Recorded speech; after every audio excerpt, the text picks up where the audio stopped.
Yo, we back in the madhouse and we getting mad deep. I'm with my guy Kenny Malice, man, and tell us who we got today. What up, everybody? We're back on the freaking Mad Deep podcast, best podcast in the world. We got the 626's very own BB Feni. What's up with you, bro? How are you? Yo, first off, it's just Feni. Oh, Feni, my bad. I saw I was thinking like your Instagram name. So it's Feni. Okay, bet. Thank you so much for pulling up, bro. How you been? What you been on? And like, how's life? How's Everything's good, bro.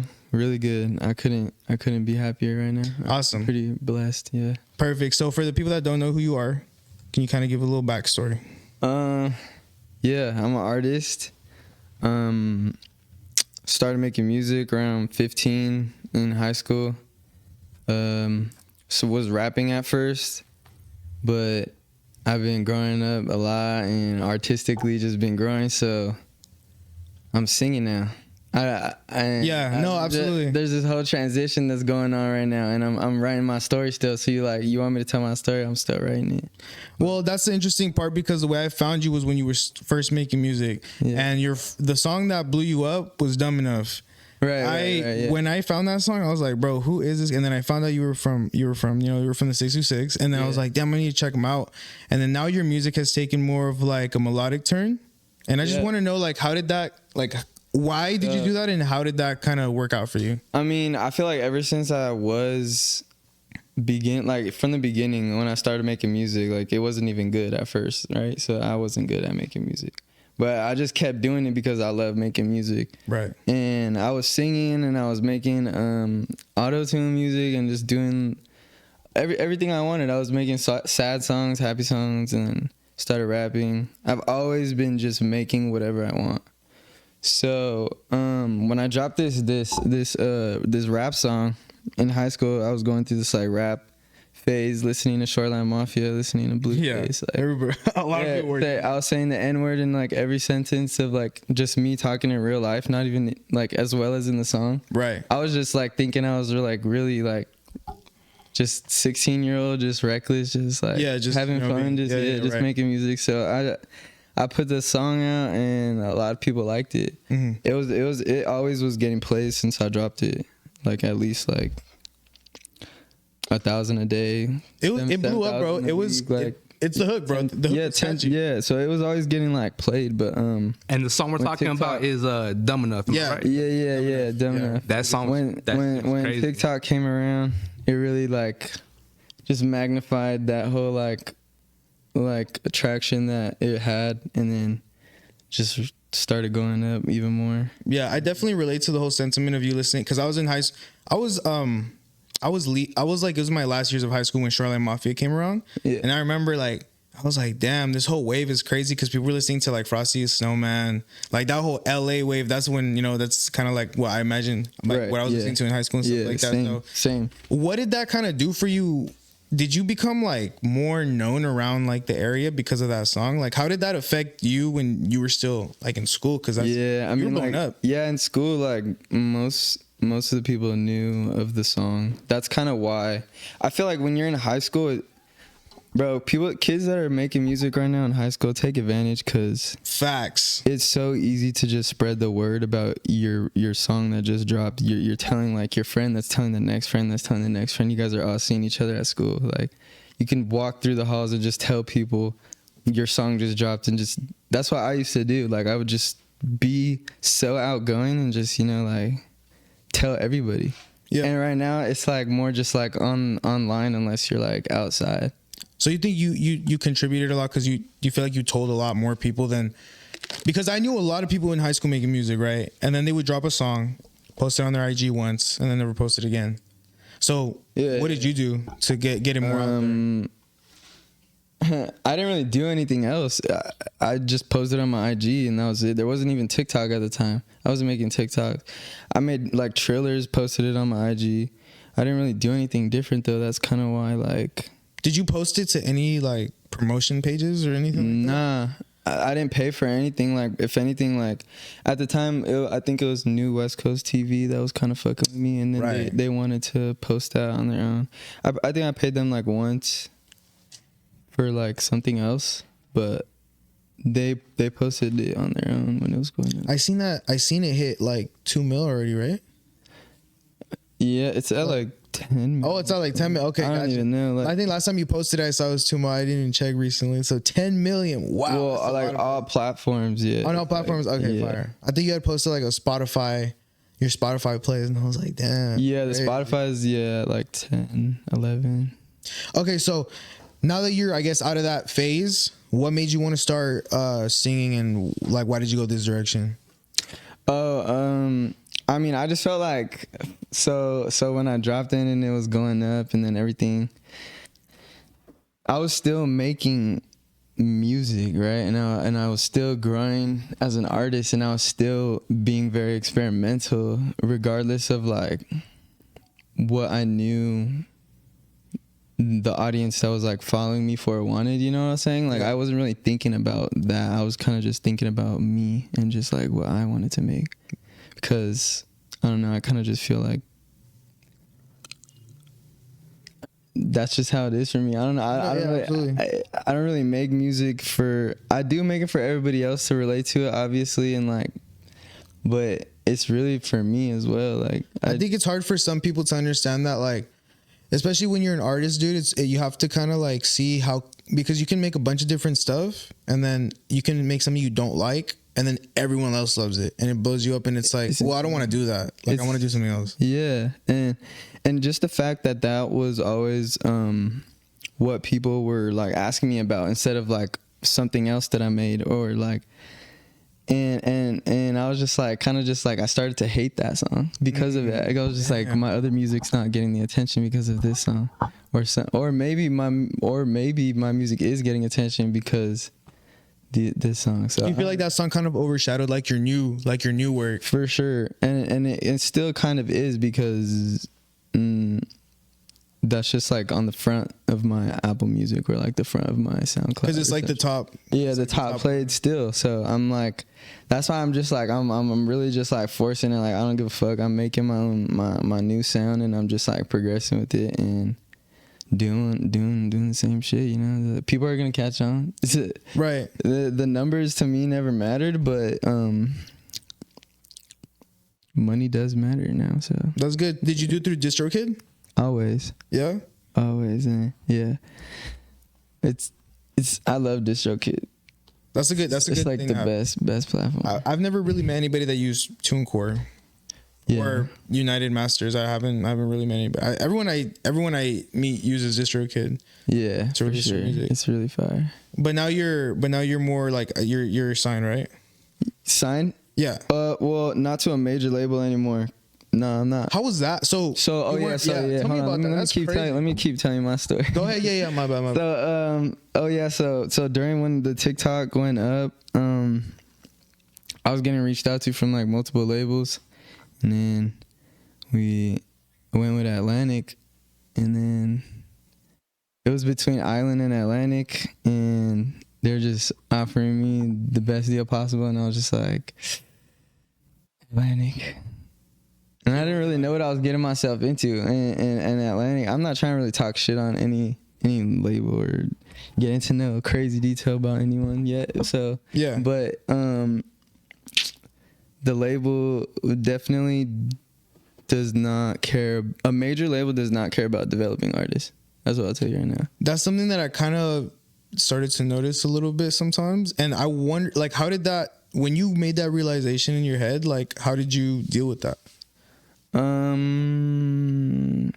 I kind of just took it upon myself. You know, it was like my decision. I always hold myself accountable, I feel like, and I felt like, well, if I don't have, you know, people around me, the ones that I thought were gonna be around me helping me, I still got, you know, like my people that I know are here, and we're gonna like make this shit work. We're gonna just keep doing what we do, and eventually we got to a point where it was like the label really wasn't doing anything aside from, you know, the bread that they initially gave out, you know what I'm saying? Yeah. So me and my partner were just like, yo, we don't really need this label. And, you know, our connections with the label were pretty good, so we were able to get out of it. Do you feel in like a safe way. Do you feel like they sold you on the dream a little bit? And yeah, in the beginning, because it's like they sold me on it thinking like, I feel like there was just like so much lost communication, bro. It was just crazy. Cause yeah, I expected something from them. They expected something from me. It was just. So what happened after you left?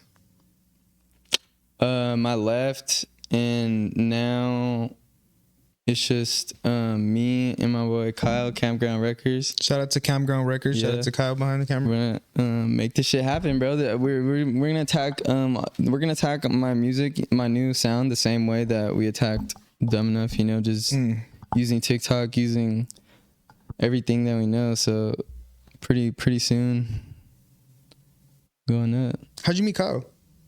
He reached out to you? Yeah, social media. Yeah, social media. Fire. So something else I wanted to ask you about is, I guess, like, you had mentioned recently before that, like, growing up, just being young, like you had used the N-word and stuff like that, and I noticed that, like, you stopped using it. Like, how do you feel about Hispanic artists using the word? Because I feel like that's something that gets, like, that's a topic that gets talked about a lot, especially here in Cali and in Texas. They talk about that shit a lot. Like, how do you feel about that? Because I know you stopped. Yeah, I mean, like, I feel like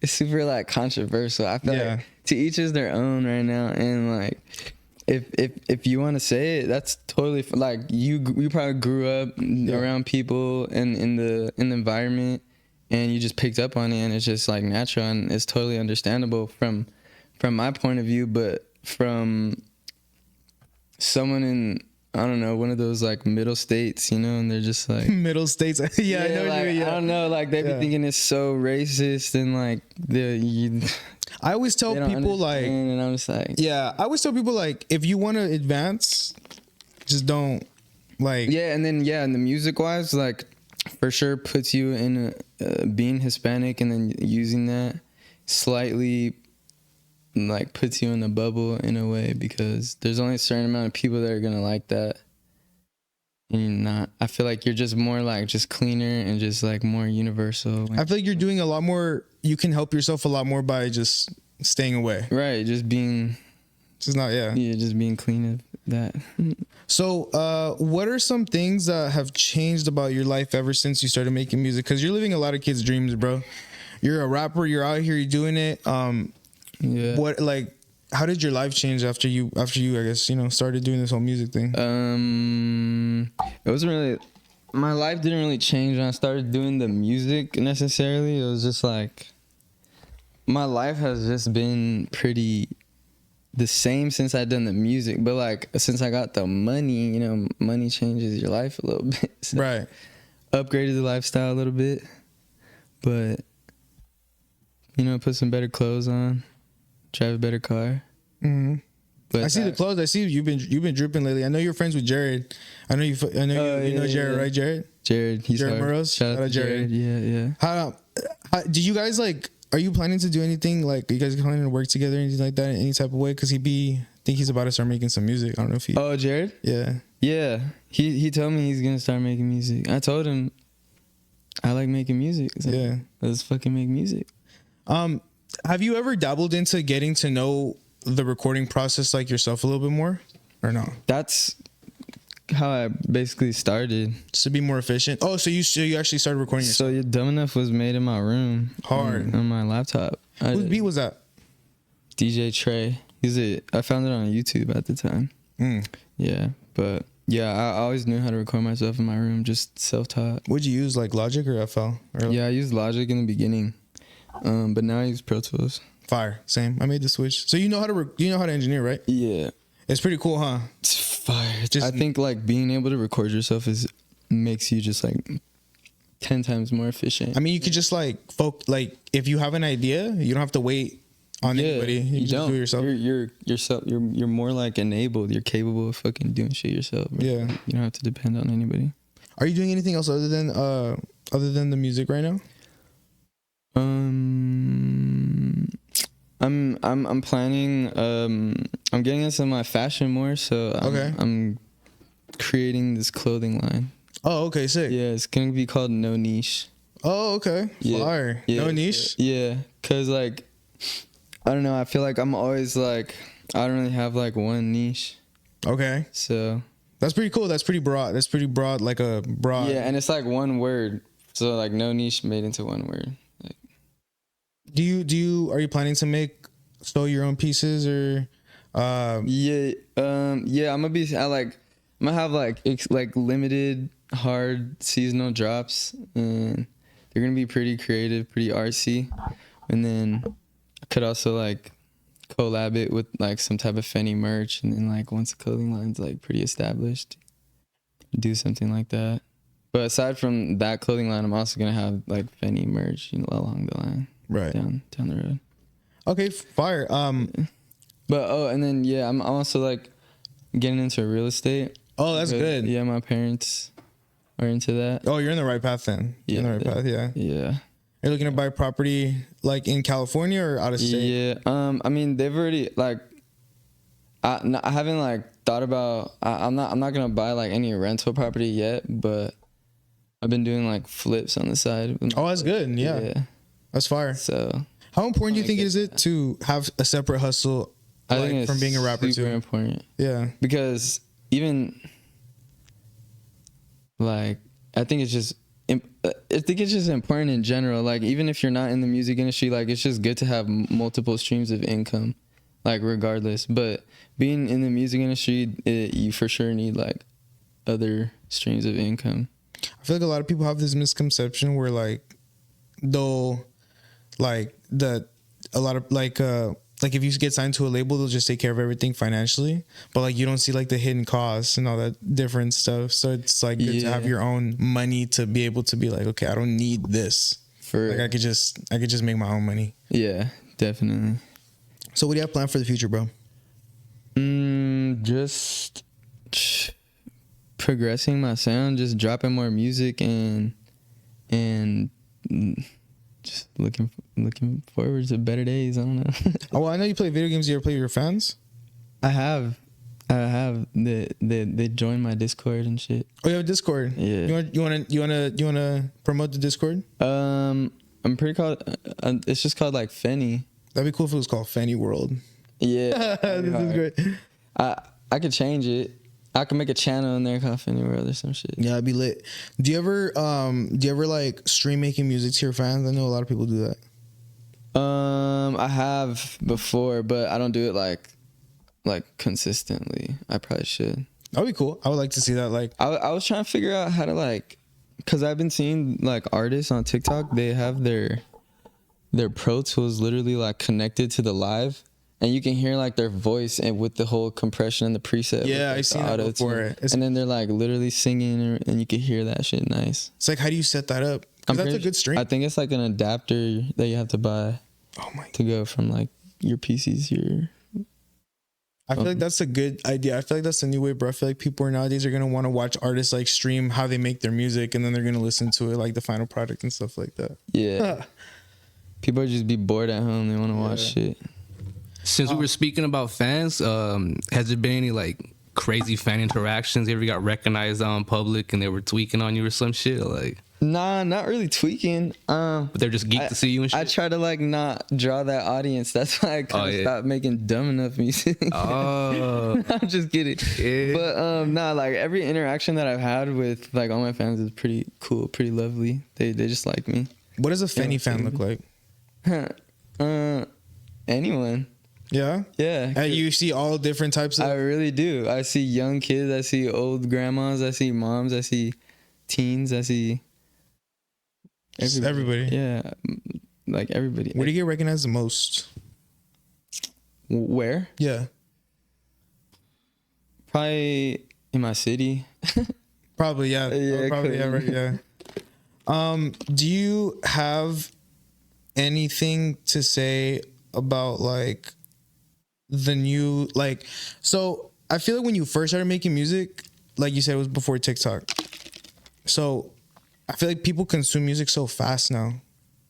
And how do you kind of handle that? That's why I just fucking like put a tape out like 2 years ago, and I just dropped the single like a week ago or like 2 weeks ago. Like, feels like people process the music a lot faster and move on. Yeah, and they just, their attention spans are getting shorter and shorter, but like everybody's just still like on their phone scrolling and just like going through shit. It's kind of scary, bro. I remember I used to be able to listen to like a full album like through.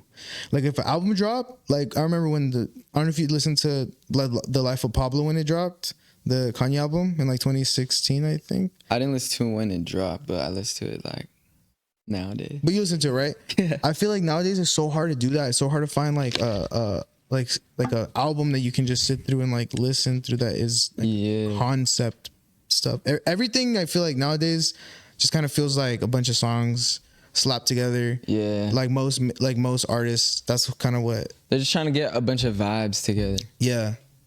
When it's like back then they actually like had stories, plots, and like written out ideas and shit.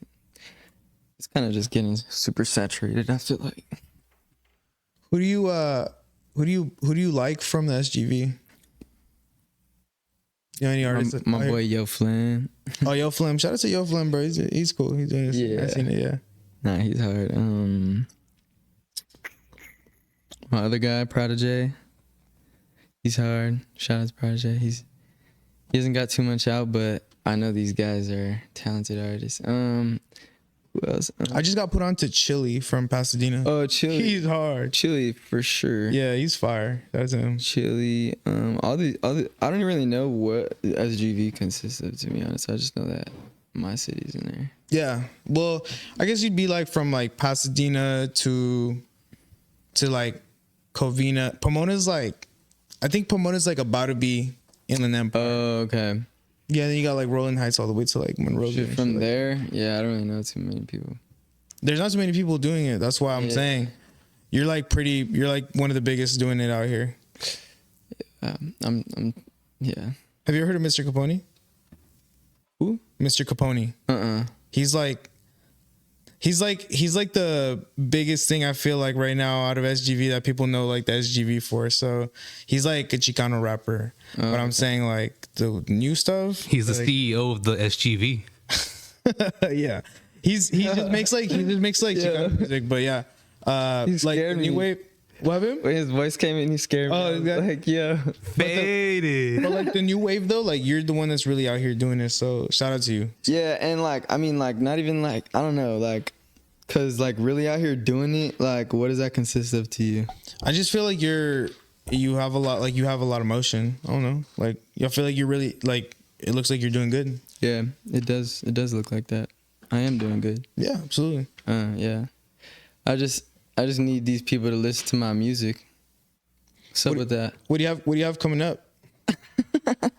I got a lot of shit. I'm about to actually drop another tape, like about at the end of them. Yeah, you just dropped a little SoundCloud joint. No, yeah, I just dropped one on SoundCloud, and then I'm about to drop an actual like one on Apple Music and all platforms by the end of this month. And it's like more of that like new wave shit that you're talking about, plug and be like that thank you song. You listen to new jazz? Yeah. I've been making new jazz. I don't really listen to it. So I would listen to Lunchbox because my homie sent me Lunchbox because he said this is what new jazz is, and I was like, okay. I listened to it and tell me if I'm wrong, but it just kind of sounds like it kind of just sounded like Yeet.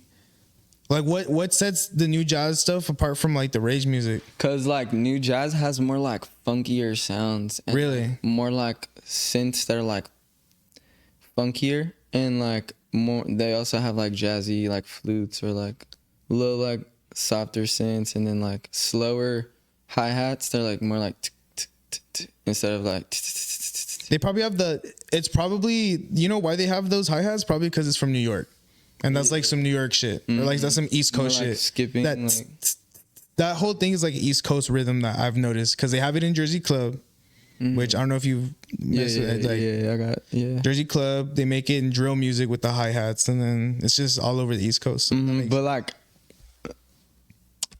I don't know. The way that they just kind of like have it in the new jazz style is more like subtle, and then like the bass notes are like longer, and then it's just more like chill vibes. I feel like just chiller. And Yeet has like a chill vibe to his like hardness, so it's like I get where that kind of like comes from. But like the rage shit is more like rage. Like it's more like faster. Like New Turban. Like that's more rage. Yeah. Oh God. Yeah. New Turban or like Ken Carson and then like Yeah. all that. That's like. Who do you listen to like in the underground? I listen to a lot. I listen to Lil Tracy. Lil Tracy's hard. Lil Peep. Were you like? RP. Did you listen to that whole SoundCloud era? That whole that shit influenced like X. Yep. Ski Mask. Crazy time. I even listened to Lil Pump like freshman year. Yeah. Like, no, Lil Pump was out here, Smoke Perp. Bro, that whole scene was so fire. yeah, I was super influenced by the SoundCloud shit. A lot of people were, bro. The Doo-Wop Kane, SSG Kobe. Because that's like the new shit. That's like the newer shit too. Yeah, but like they've been doing that shit since 14, and I was listening to them at like 14. Like, what's interesting, like the different eras that SoundCloud music had. Because like if you think about it, the first kind of SoundCloud era that I can think of that I remember would be like ASAP Rocky. What's it called?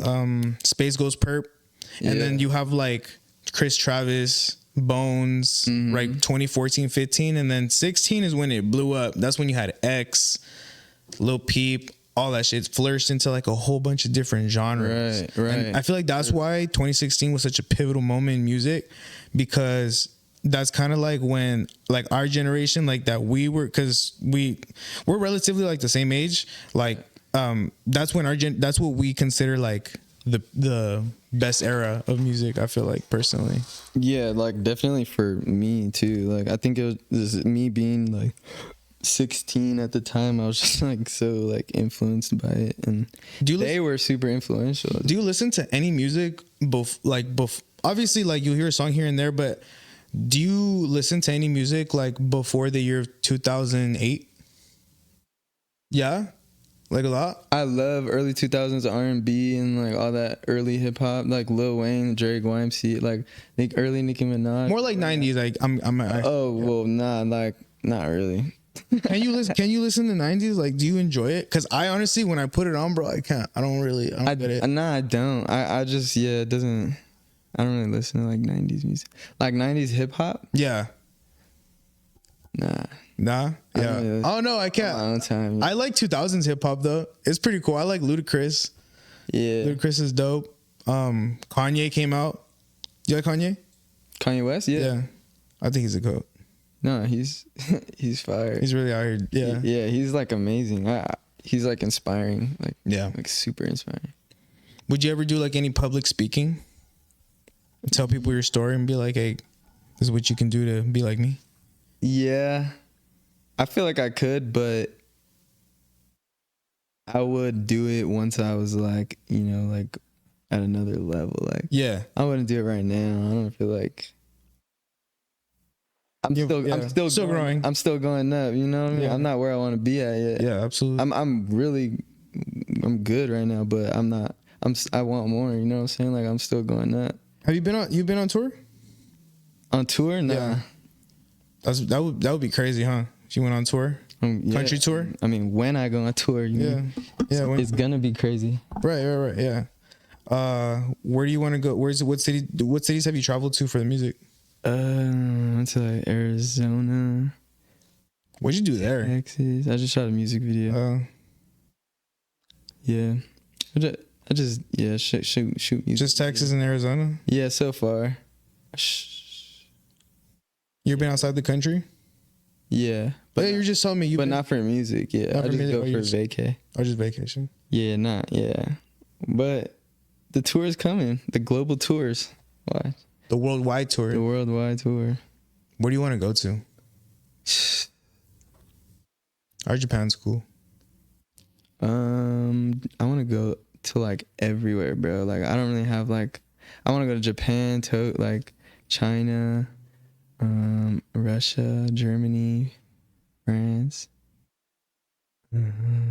Let's say you get a call. Spain. Say you get a call right now, and you're like, "Hey, we have a show for you. It's gonna be they're gonna pay you $100,000, but it's in North Korea. Are you going?" Wait, that kind of sounds sus. And you're gonna go perform for Kim Jong-un.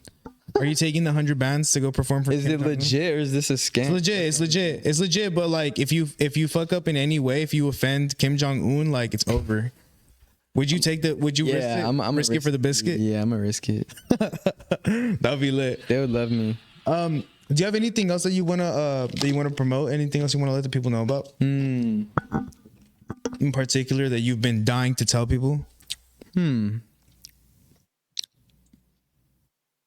Nothing. Nothing really. You feel like you got everything out there? Yeah, I got a lot of drops coming. Like my music videos, I'm dropping every month, so stay tuned. You know, I got a lot of music. But really, like, little inspo, like, just let them know. Yeah, whatever you're trying to do, you can do it. Okay, you got this. You really just got to set your mind to anything you do. You know, just get to the bag, bro. Fire. You heard it here from Feni first. Yeah, Thank you so much for pulling up, bro. Appreciate you. This was Mad Deep with Feni. Go check out his music. Make sure you go follow him on Instagram. Do everything. Yeah. Shout out to Campground Records. Shout out to the gang. Shout out to the gang, guys. Thank you so much. Y'all take it easy. Peace out. See you later. Mad Deep, Kenny Malice, Feni, and your boy. You already know. Yeah.